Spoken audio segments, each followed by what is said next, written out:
I like that. Got all of that.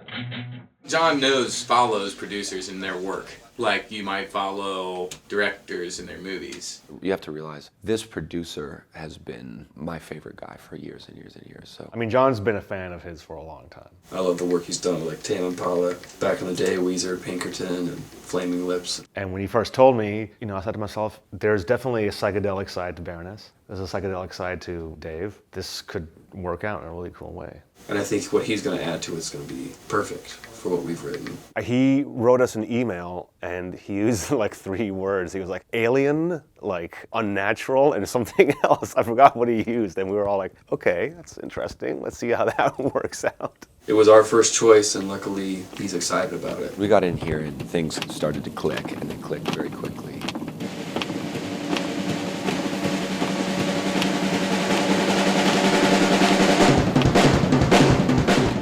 In this band, we've all got a different perspective on what the role of a producer is.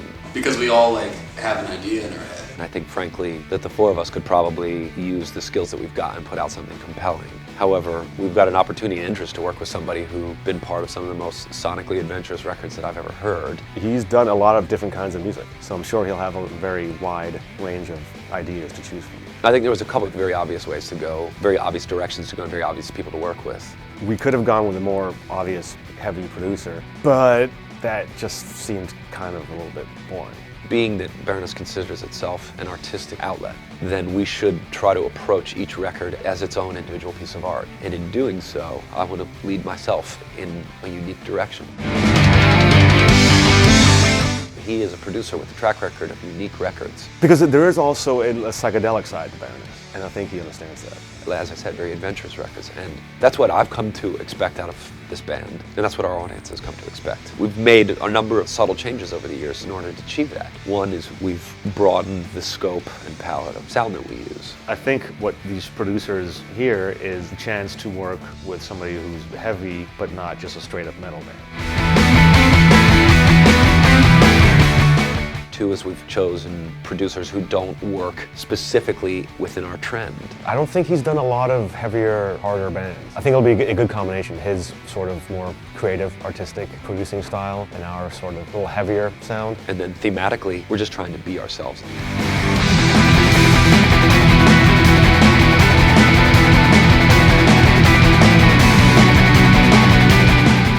We are essentially done recording all of the basic tracks. I feel like the next stage will be him trying out all his ideas and what can we add, what new sounds can we come up with, seeing if they make sense with what we already envisioned for the album. We know what we are, man. We know what we do, and we have a very clear idea of it. But we know what we want, and we know what we want it to sound like. That's why John is picky about who he wants to record with, because he knows what he wants, and we need to find the guy who's going to create that. We might get to the studio and Friedman's, because he's co-producing it with us, he's not engineering it. So he will say, try this, try that. He has ideas, and he wants to implement them.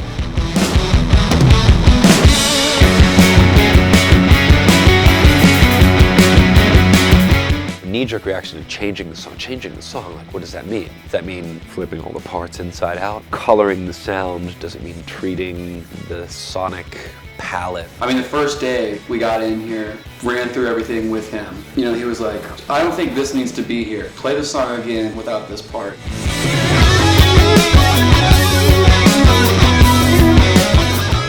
And 9 times out of 10, we're like, yeah, that makes the song better. We're open minds. We will try out what he says.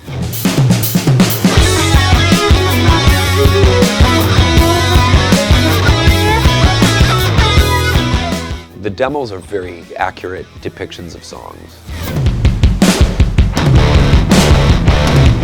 The songs are so close to being what the final version will be. We know our style so well, we could write another 5 records that sound exactly like us, and would be pretty awesome. But it's a little bit more interesting and adventurous to me to go, okay, well, can we push this a little further than even we think we're capable of? Because we can push it far. I mean, we also want him to do that. We want him to make some changes, and that's the exciting thing. We don't know what they're going to be. We might have a cool treatment none of us ever thought about. Or maybe he just hears something, a bit in a song that we need to pull forward and, you know, have be the upfront thing that maybe something we're overlooking.